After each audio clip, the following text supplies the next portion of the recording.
This class today is about language, and language is to a large extent where the action is. The study of human language has been the battleground over different theories of human nature.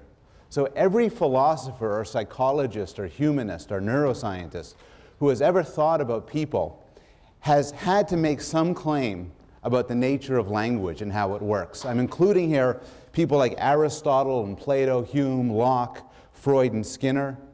I'm also including modern-day approaches to computational theory, cognitive neuroscience, evolutionary theory, and cultural psychology. If you hope to make it with a theory of what people are and how people work, you have to explain and talk about language.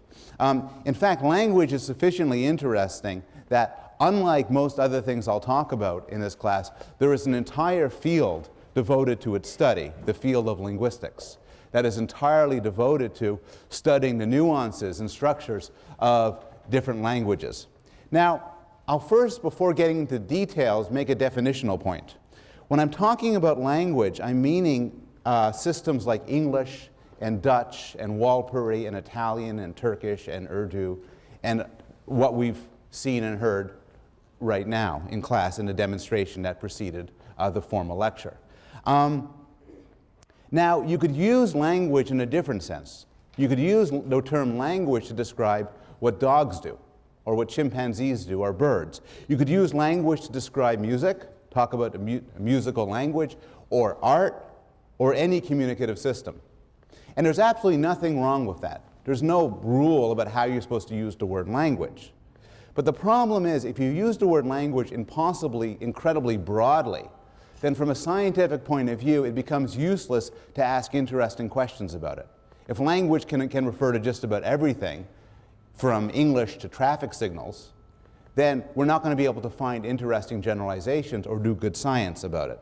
So what I want to do is I want to discuss the scientific notion of language, at first restricting myself to systems like English and Dutch and American Sign Language and Navajo and so on. Once we've made some generalizations about language in this narrow sense, we could then ask, and we will ask, to what extent do other systems, such as animal communication systems, relate to this narrower definition?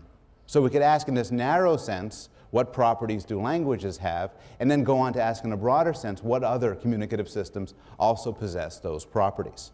Well, some things are obvious about language. Here are the questions we will ask. This will frame our discussion today. We'll first go over some basic facts about language. We'll talk about what languages share. We'll talk about how language develops. And we'll talk about language and communication in non-humans. I began this class with a demonstration that illustrates two very important facts about language. One is that languages all share some deep and intricate universals. In particular, all languages, at minimum, are powerful enough to convey an abstract notion like this. Abstract in the sense that it talks about thoughts, and it talks about a proposition, and spatial relations and objects. There's no language in the world that you just cannot talk about abstract things with. Every language can do this. But the demonstration also illustrated another fact about language, which is how different languages are. They sound different. If you know one language, you don't necessarily know another. It's not merely that you can't understand it. It could sound strange or look unusual in the case of a sign language. And so any adequate theory of language has to allow for both the commonalities and the differences across languages. And this is the puzzle faced by the psychology and cognitive science of language. Well, let's start with an interesting claim about language made by Charles Darwin. So Darwin writes, "Man has an instinctive tendency to speak, as we see in the babble of our young children, while no child has an instinctive tendency to bake, brew, or write." And what Darwin is claiming here, and it's a controversial and interesting claim, is that language is special, in that there's some sort of propensity or capacity or instinct for language, unlike the other examples he gives. Not everything comes natural to us, but Darwin suggests that language does. Well, why should we believe this? Well, there are some basic facts that support Darwin's claim. For one thing, every human society has language. In the course of traveling, cultures encounter other cultures, and they often encounter cultures that are very different from their own. But through the course of human history, nobody has ever encountered another group of humans that did not have language. Does this show that it's built in? Well, not necessarily. It could be a cultural innovation. It could be, for instance, that language is such a good idea that every culture comes across it and develops it. Just about every culture uses some sort of utensils to eat food with. A knife and a fork, chopsticks, a spoon. This probably is not because use of eating utensils is human nature, but rather it's because it's just a very useful thing that cultures discover over and over again. Well, we know that this probably is not true with regard to language. And one reason we know this is because of the demonstrated case studies where a language is created within a single generation. And these case studies have happened over history. The standard example is people involved in the slave trade. The slave trade revolving around tobacco or cotton or coffee or sugar would tend to mix slaves and laborers from different language backgrounds, in part deliberately so as to avoid the possibility of revolt. What would happen is these people who were enslaved from different cultures would develop a makeshift communication system so they could talk to one another. And this is called a pidgin, P-I-D-G-I-N, a pidgin. And this pidgin was how they would talk. And this pidgin was not a language. It was strings of words borrowed from the different languages around them and put together in sort of haphazard ways. The question is, what happens to the children who are raised in this society? And you might expect that they would come to speak a pidgin, but they don't. What happens is, in the course of a single generation, they develop their own language. They create a language with rich syntax and morphology and phonology, terms that we'll understand in a few minutes. And this language that they create is called a Creole. And languages that we know now as Creoles, the word refers back to their history. That means that they were developed from pidgins. And this is interesting because this suggests that to some extent the ability to use and understand and learn language is part of human nature. It doesn't require an extensive cultural history. Rather, just about any normal child, even when not exposed to a full-fledged language, can create a language. And more recently, there's been case studies of children who acquire sign language. There's a wonderful case of Nicaraguan sign language, where they acquire sign language from adults who themselves are not versed in sign language. They're sort of second language learners struggling along. What you might have expected would be the children would then use whatever system their adults use, but they don't. They creolize it. They take this makeshift communication system developed by adults, and again, they turn it into a full-blown language, suggesting that to some extent it's part of our human nature to create languages. Also, every normal human has language. Not everybody in this room can ride a bicycle. Not everybody in this room can play chess. But everybody possesses at least one language, and everybody started to possess at least one language when they were a child. There are exceptions, but the exceptions come about due to some sort of brain damage. Any neurologically normal human will come to possess a language. What else do we know? Well, the claim that language is part of human nature is supported by neurological studies, some which were referred to in the chapter on the brain that you read earlier, that talk about dedicated parts of the brain that work for language. And if parts of these brains, if these parts of the brain are damaged, you get language deficits or aphasias, where you might lose the ability to understand or create language. More speculatively, there's been some fairly recent work studying the genetic basis of language, looking at the genes that are directly responsible for the capacity to learn and use language. And one bit of evidence that these genes are implicated is that some unfortunate people have point mutations in these genes, and such people are unable to learn and use language. So, in general, there's some support, at least at a very broad level, for the claim that language is in some sense part of human nature. Well, what do we mean by language? What are we talking about when we talk about language? We don't want to restrict ourselves, for instance, to English or French. What do all languages share? Well, all languages are creative. And this means a couple of things. One meaning is the meaning emphasized by René Descartes. When René Descartes argued that we are more than merely machines, his best piece of evidence for him was the human capacity for language. No machine could do this because our capacity for language is unbounded and free. We could say anything we choose to say. We have free will. And in fact, language allows us to produce a virtual infinity of sentences. So we could create and understand sentences we never heard before. And there are a lot of sentences. So if you want to estimate how many grammatical sentences under 20 words in English, the answer is a lot. And what this means is that any theory of language use and language comprehension cannot simply appeal to a list. When you understand a sentence I said, you have to have the capacity to understand a sentence even if you've never heard it before. And this is because we could effortlessly produce and understand sentences that no human has ever said before on earth. Would anybody volunteer to say a sentence, non-obscene, non-derogatory, that has never been spoken before on earth, ever? Here, I'll start.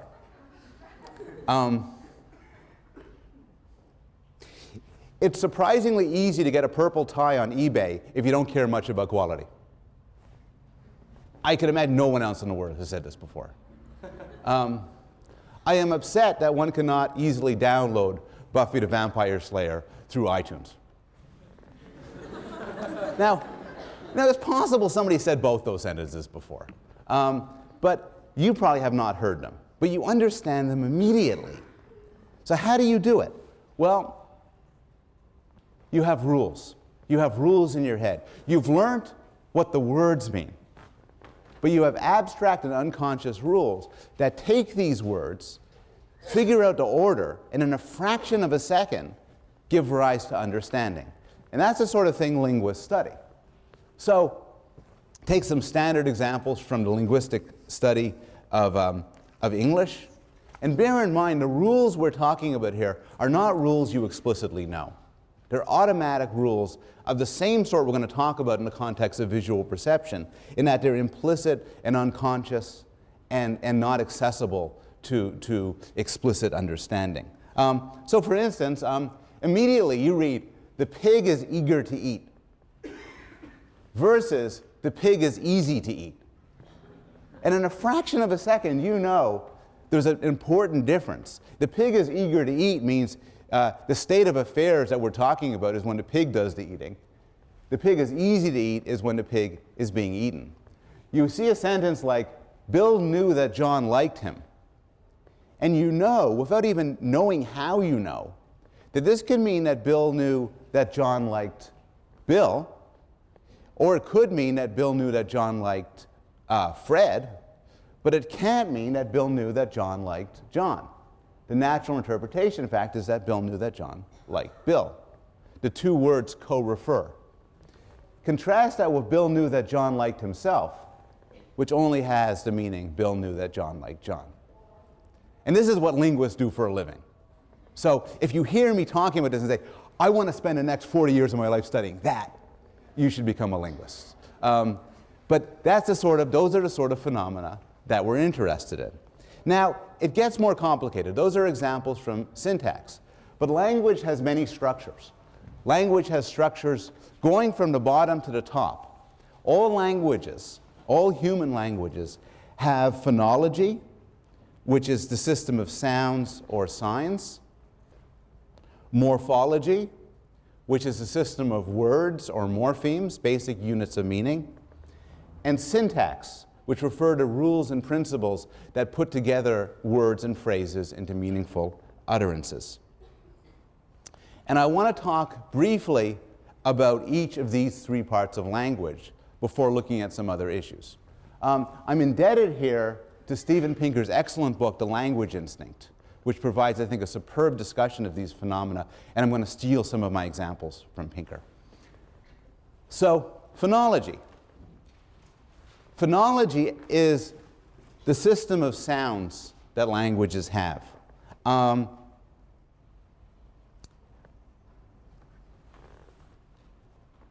There's a subset, there's a list, a finite list of possible sounds that language can use. I'm going to put aside for the moment the question of sign languages and how they work. We're going to talk about them in a little bit.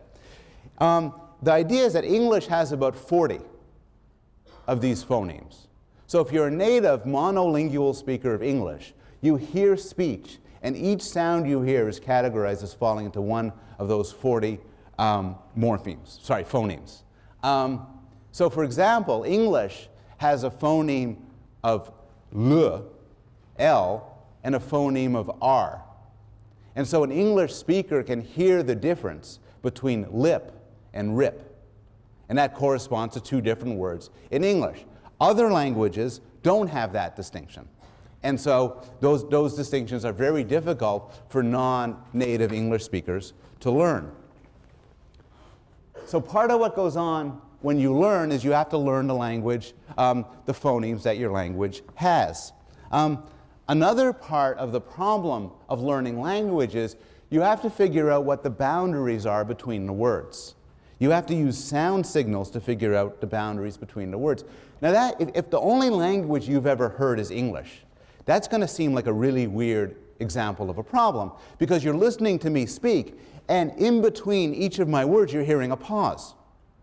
You don't have to be very smart to figure out where one word begins and one word ends.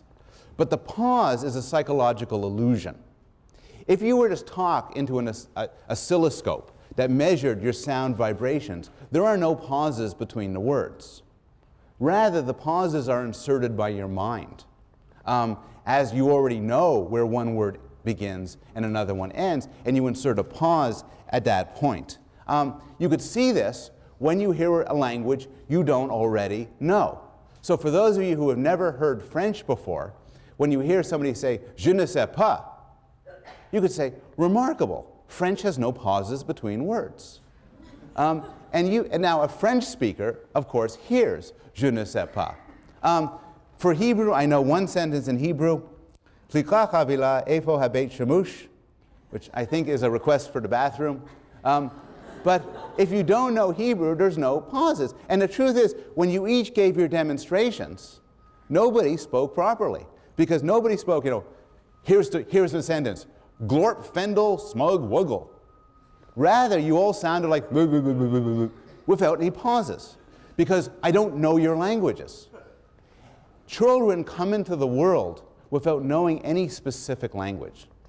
And so they have to learn pauses. They have to learn to interpret sounds in context. And sometimes they make mistakes. They get problems of segmentation.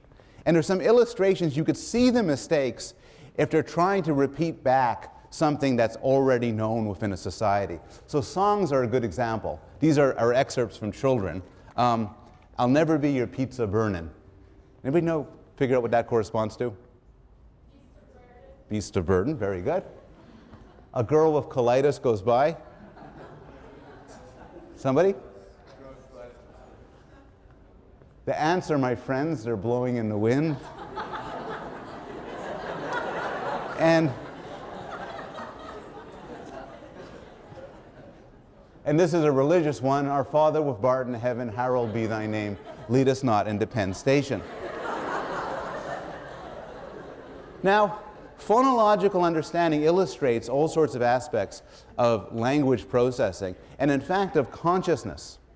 Because remember I said that typically when you hear a sentence, you manufacture in your mind gaps between the words. Typically, when there's something which is unclear, you'll fill in the gap and figure out what the word is, and you'll hear it that way. So there's a few examples. The best examples, again, are for when it goes wrong. So a classic example is from the song Super Freak by Rick James. I got a big lecture about copyright laws, and this is going to violate most of them. Rick James is going to be sitting staring at the web 2 years from now saying, hey, that's my thing. Okay, so I want you to listen to this line. I'm sure most of you have heard this before, but I want you to listen closely. What was that last line?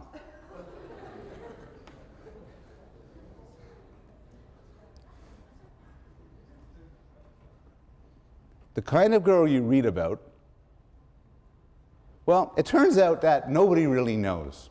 And it sounds to many people who do top-down interpretation, as to me as well, that she's the kind of girl you read about in Newsweek magazine.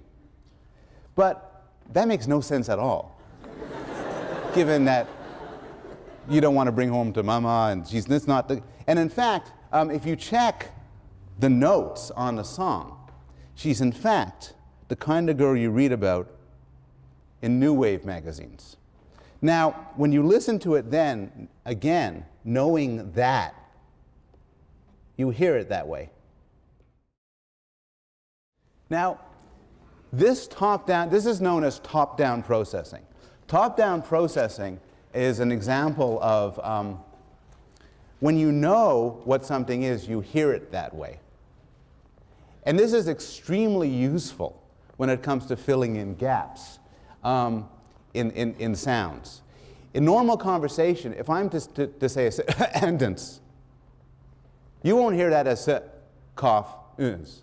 Rather, you hear sentence. You fill in the gap. This can lead to problems. The problem it's led to in my life revolves around the song Get Crunk.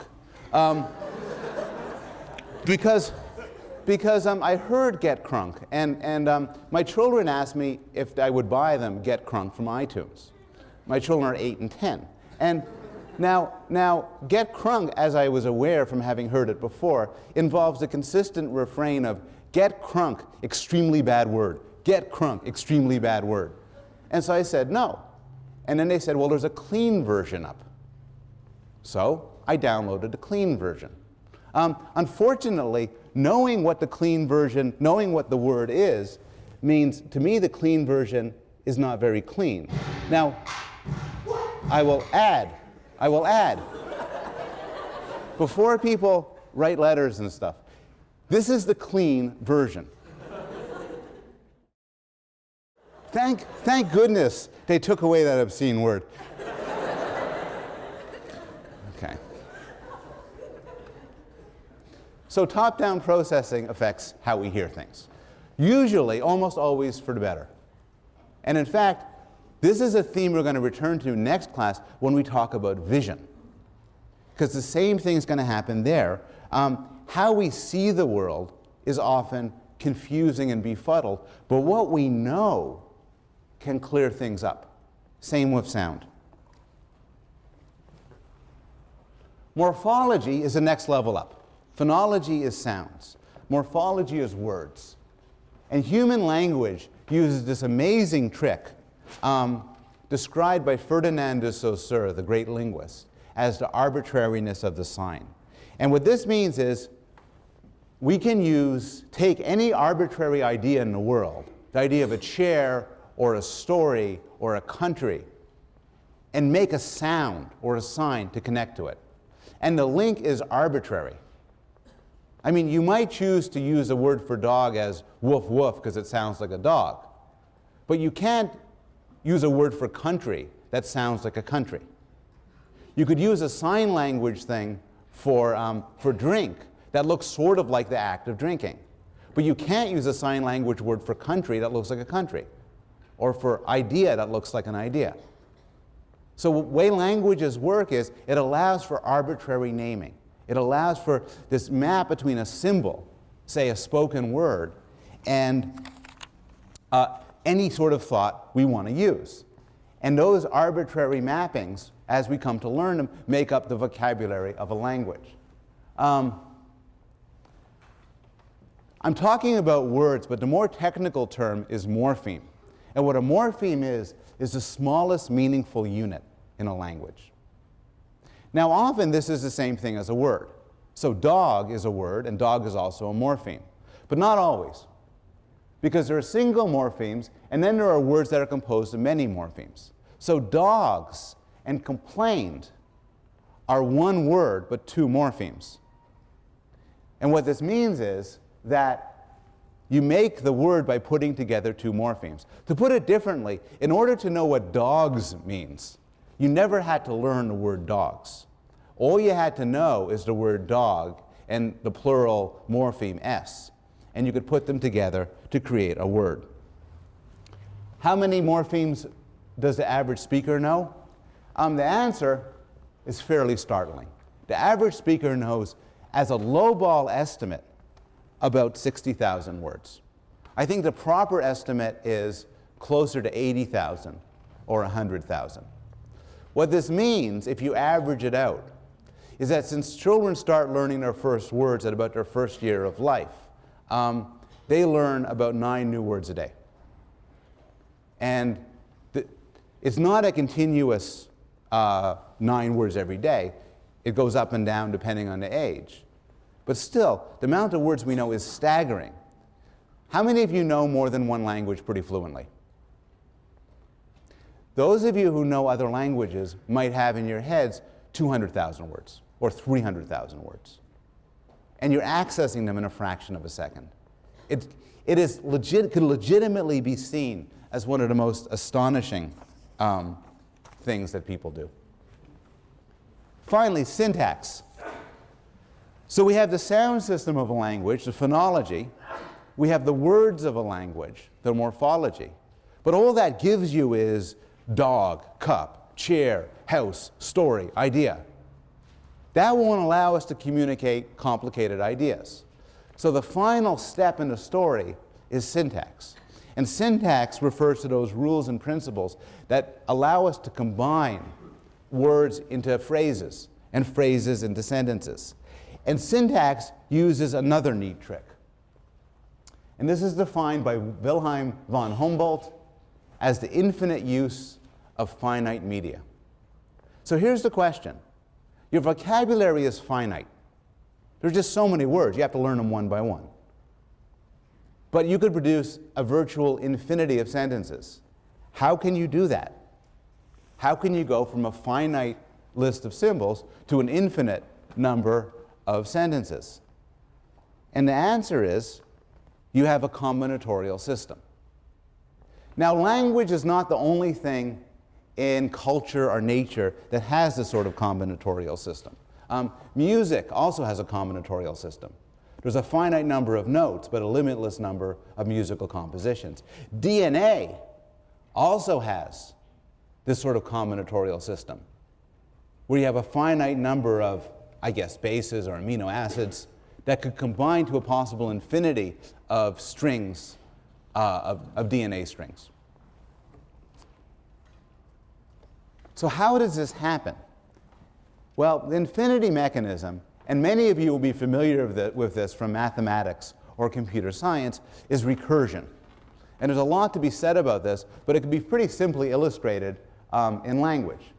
So here's an example of a simple language. It's actually close to how linguists describe normal languages, but it's very simple. It has 3 nouns, Fred, Barney, and Wilma, and 2 verbs, thinks and likes. It's a very simple language. And 1 rule. And the way to read this rule is, you make a sentence by taking a noun, any noun, putting a verb after it, and then following that verb with a noun. Now, when you do this, How many, and then so for instance, you get the sentence, Fred likes Wilma. When you do this, how many possible sentences are there? Can we just take a second? Okay, any guesses? 18. The sentences are Fred likes Fred, Fred likes Barney, Fred likes Wilma, Fred thinks Barney, Fred thinks Wilma, and so on. The three nouns followed by any of the two verbs, followed by any of the three nouns. That is not a very interesting language.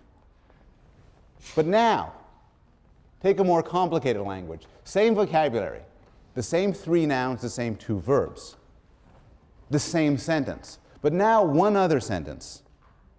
This sentence expands to a noun followed by a verb, followed by a sentence. And there you get recursion. You have one rule invoking another rule. And then you can get a sentence like, Fred thinks Barney likes Wilma. And here you get a potential infinity of sentences. And this is obviously a toy example. But you could see the use of recursion in everyday life and in everyday use of language. You could say, John hates cheese. My roommate heard a rumor that John hates cheese. It disturbed Mary when I told her that my roommate heard a rumor that John hates cheese. I was amazed that it disturbed Mary when I told her that my roommate heard a rumor that John hates cheese. Professor Bloom devoted way too much of his lecture talking about how I was amazed that it disturbed Mary when I told her that my roommate heard a rumor that John hates cheese. It really bothered me that, and there's no limit. There's no longest sentence. You could keep producing a sentence deeper and deeper embedded until you die. And this is part of the power of language. Now, the syntactic rules are complicated. And one of the puzzles of syntactic rules, or one of the issues of them, is that different rules can conspire to create the same sentence. So you take a sentence like, this is a classic line from Groucho Marx, I once shot an elephant in my pajamas. How it got into my pajamas, I'll never know. And the humor, such that it is, revolves around the ambiguity of rules that generate it like this versus like this. Often, to illustrate the issues of ambiguity, people have collected poorly thought out headlines and newspaper reports that play on, that inadvertently have ambiguity. Complaints about NBA referees growing ugly. That's the beauty of that structure. Kids make nutritious snacks. No one was injured in a blast, which was attributed to the buildup of gas by one town official. Last summer, I was in Seoul visiting Korea University, and the big headline there on the front page was, "General arrested for fondling privates." Now, there actually is, ambiguity is actually quite difficult to avoid in the construction and understanding of sentences. It's one of ways in which it's often difficult to write clearly. And in fact, there's a whole subfield of the law involving the use of linguistic theory to disambiguate sentences both in the Constitution, in legislation, as well as in some criminal cases. And there was, several years ago, a very serious criminal case that rested on a sentence. And here's what happened. There were two brothers, one of them retarded, and they get into a robbery, and a police officer sees them and points the gun at them, and one of the brothers points a gun at the police officer. The police officer shouts for the brother, the non-retarded brother, to drop the gun. Actually said, "Give me the gun." The retarded brother shouted, "Let him have it."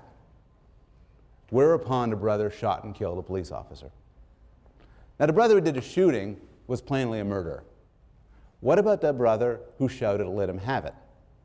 Well, it depends on how you interpret that sentence. Because the sentence is beautifully ambiguous. It could mean, shoot him, let him have it. Or it could mean, give him the gun, let him have it. And in fact, a trial, which I think somebody could, if people of this know about this, please send me an email. My understanding was he was found guilty. But a lot could turn on the ambiguity of a sentence. I want to shift now and talk about where does all this knowledge come from. But I'll stop and answer any questions about the material so far. What are your questions? Yes? How does syntax differ from grammar, or are they exactly the same? Syntax, the question is, how is syntax different from grammar? They're exactly the same. Syntax is a more technical term, but it means the same thing as grammar.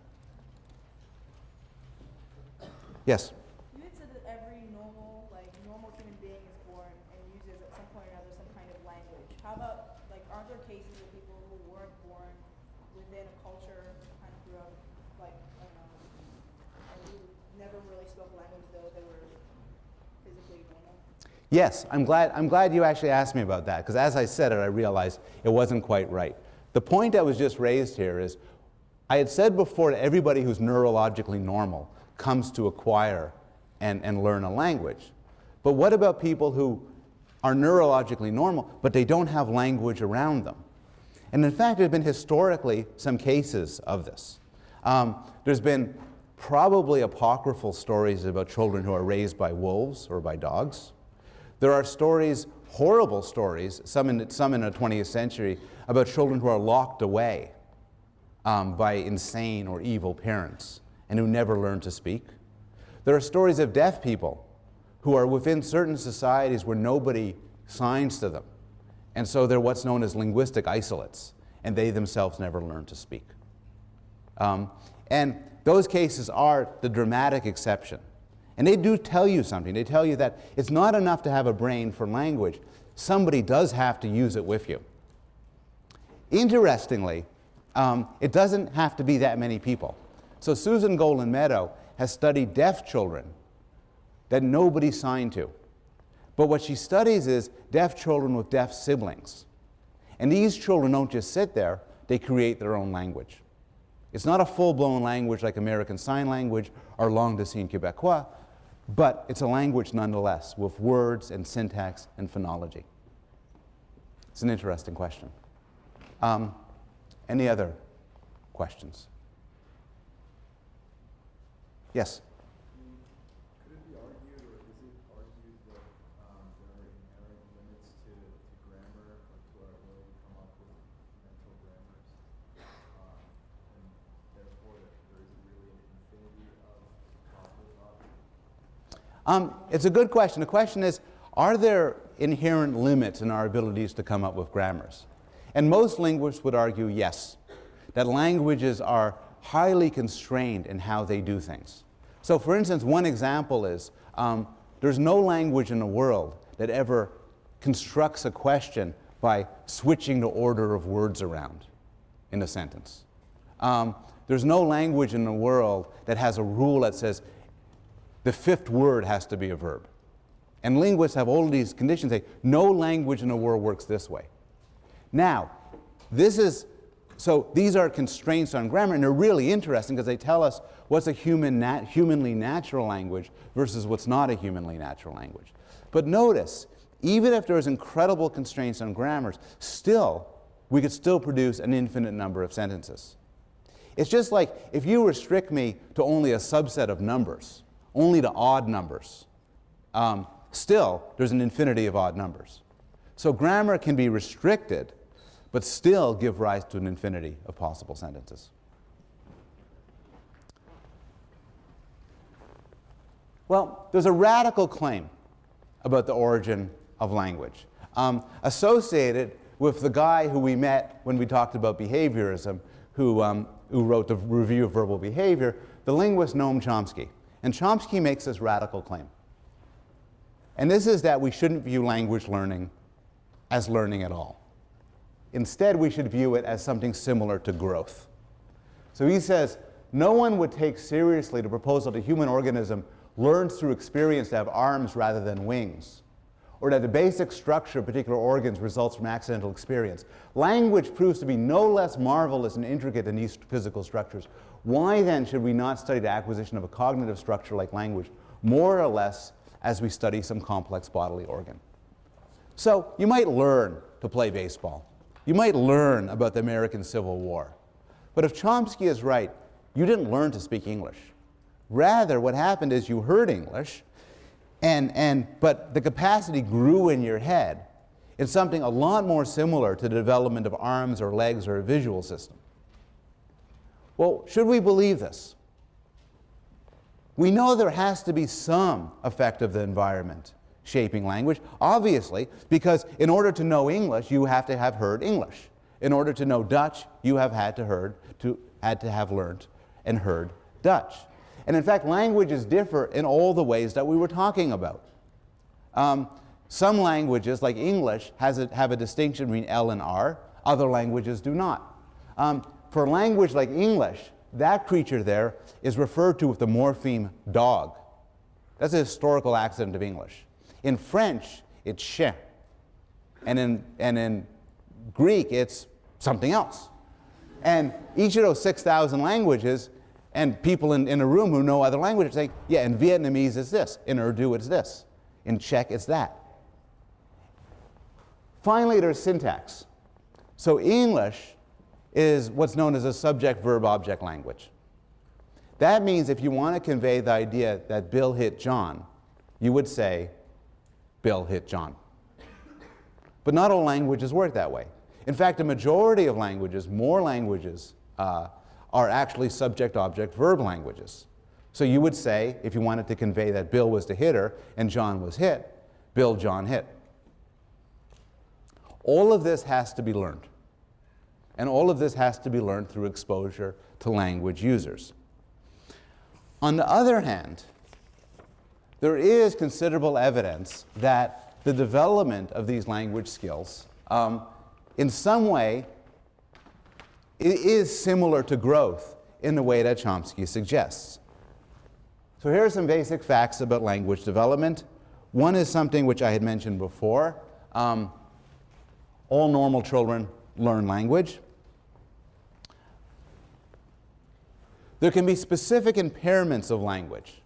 Now again, we spoke about them before when talking about the brain. Some of these impairments could be due to trauma. The aphasias. Trauma, a blow to the head, a stroke can rid you of your language. But also, there are genetic disorders, some falling under the rubric of what's known as specific language impairment, where children are born without the same ability as the rest of us to learn to speak. And these are interesting in many ways. One reason that they're interesting is that they illustrate something about human language. It would not be unreasonable for you to think, before listening to this lecture, look, all you need to have to learn a language is to be smart. Or all you need to have to learn a language is to want to communicate. Or all you need to have to learn a language is to be a social person, having the ability to understand others and deal with others. But the case of specific language impairments suggests that all of that is wrong. Because there are children in this world right now who are plenty smart, who really want to communicate, and who are entirely social creatures, but they can't learn language. And this suggests that the ability to learn language and understand language is to some extent separate from these other aspects of mental life. Continuing on this theme, we also know that language is learned without any sort of feedback or training.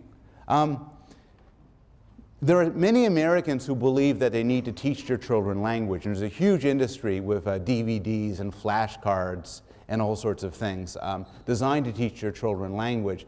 And I think many parents believe that if they didn't persist in using these things, their children would never learn to speak. But we know that that's not true. We know that this isn't true because there are communities where they don't speak to their kids. They don't speak to their kids because they don't believe it's important to speak to their kids. Some linguists would interview adults in these communities and say, why don't you speak to your babies? And these adults would respond, it would be ridiculous to speak to a baby. The baby has nothing to say. You might as well just speak to your dog. And then the American linguist would say, yeah, we speak to our dogs. Americans and Europeans speak to everything and everybody. Other cultures are more picky, and they don't talk to children until the children themselves are talking. This doesn't seem to make much of a difference in language learning. Some studies have, motivated by Chomsky's work, motivated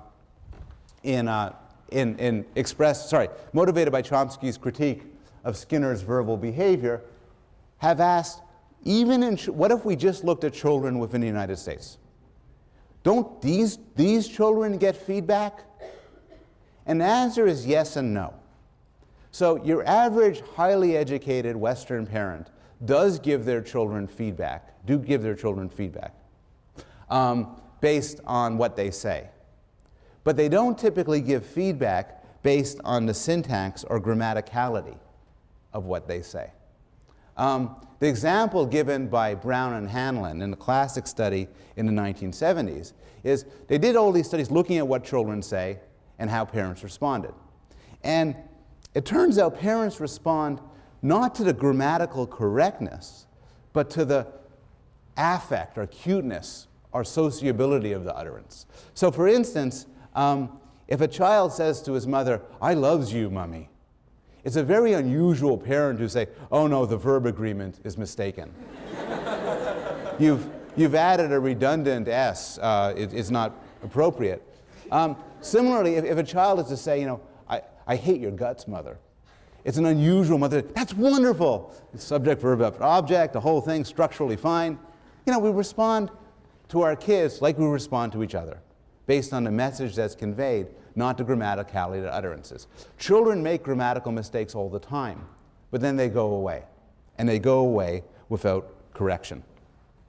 So those are some basic facts. What do we know about the time course of language? Well, early on, children start off and they prefer the melody of their own language. These studies were done in France with 4-day-old babies, and what they did was they used a sucking method. Remember, there's a limited number of things babies can do. One of the things they can do is suck, and these babies would suck on a pacifier to hear French. And they would prefer to hear French than to hear Russian. And these investigators claim this is because they had been exposed to French in the first 4 days of their lives. Reviewers, mostly from France, objected and said, no, maybe French just sounds better. Everybody's going to like French. So they redid the study in Russia.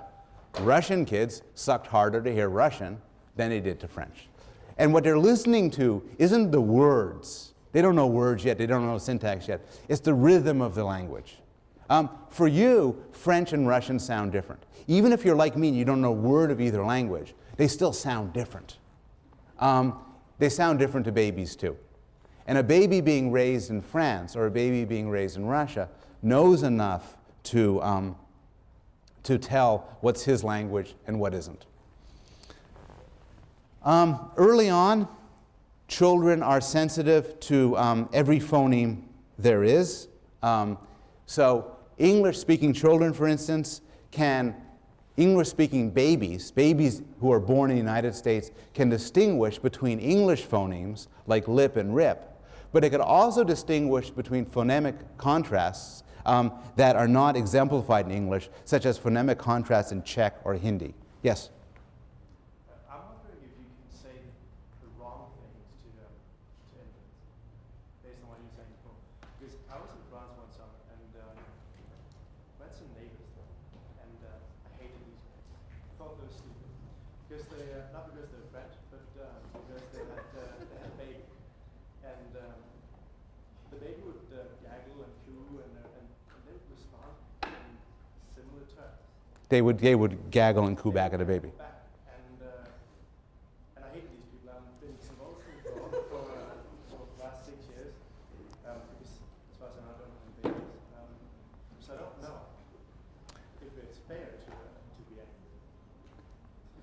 mean, does it matter what you say to babies not to say something? There's a lot going on in your question. Some raising, well, there's a lot going on in your question. The answer to the question was, your baby's going to coo and gaga goo goo. Doesn't matter if you coo and gaga goo goo back. No, doesn't make a difference. Your hatred towards them was unmotivated. You can be relieved of that debt. Or I know you feel bad now, I guess. If you speak to your children in perfect English, it's very strange. You know, nobody speaks to their babies in, you know, hello, son, it's time to, no, let's go. Okay, I want to change your diaper right now. Stay still. That's bad parenting. Sounds kind of silly. What most people do is, oh, you're such a cute little baby. And it probably, there's evolutionary psychologists debate the function of why we talk funny to babies. And some people have argued it does help their language learning. And some people have argued instead that what it does is it calms them. They like to hear the music of a smooth voice and so on. But whether or not you do so doesn't seem to make a big difference. It is very difficult to find any effect of how parents talk to their kids on how their kids learn language, particularly when it comes to babies. So early on, babies are sensitive to all phonemes, and then that goes away. Around 12 months of age, it goes away. This is one thing you were much better at when you were a baby than you are now. When you were a baby, you were a multilingual fool. You could understand the sound differences of every language on earth. Now, if you're like me, you could barely understand English. You narrow down till you're sensitive just to the language you hear. And this narrowing down is largely in place by about 12 months of age. Around 7 months is babbling. And I want to stop at this point to go back to the issue. I promised you I would turn a bit to sign language. And I want to describe now a very elegant, I want to show a little film now of a very elegant series of experiments looking at the question of whether babies who are exposed to a sign language babble. One of the real surprising findings in my field over the last 10, 20 years has been that the acquisition of sign languages has turned out to be almost exactly the same, in fact, as far as we know, exactly the same as the acquisition of spoken languages. It didn't have to be that way. I mean, it could have been just as reasonable to expect that there'd be an advantage for speech over sign. That sign languages may be full-blown languages, but you know, they're just harder to learn because the brain and the body have adapted for speech. It turns out that this just isn't the case. It turns out that sign and the developmental milestones of sign languages and the developmental milestones of spoken languages are precisely the same. They start babbling at the same point. They start using first words, first sentences, first complicated constructions. There seems to be no interesting difference between how the brain comes to acquire and use a spoken language versus a sign language. Around 12 months of age, children start using their first words.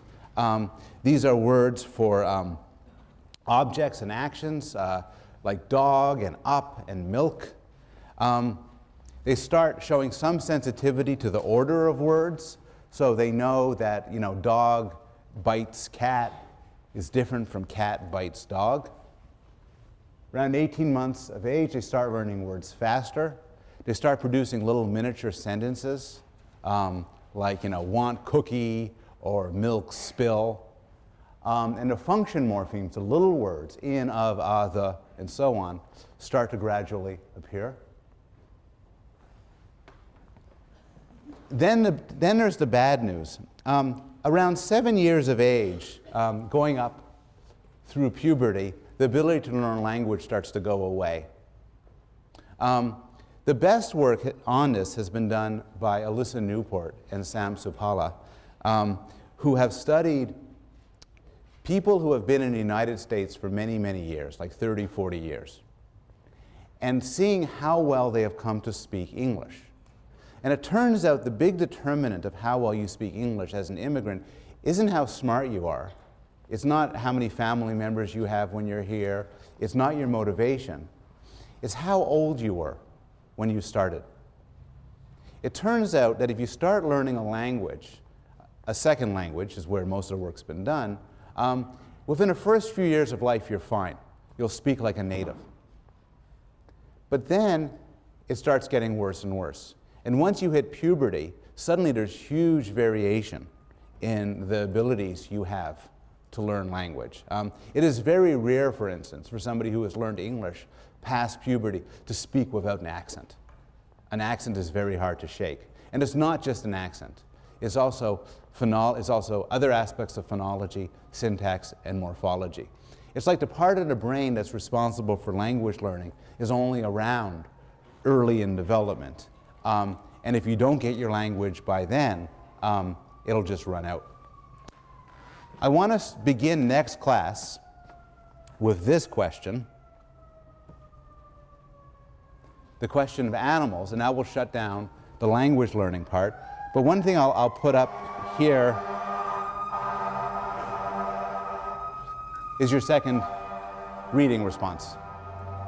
So I'll also put this up on Wednesday, and by Wednesday you might have be in a better position to answer this question. But I'll continue with language on Wednesday, and then we'll also talk about vision, attention, and memory. I'll see you then.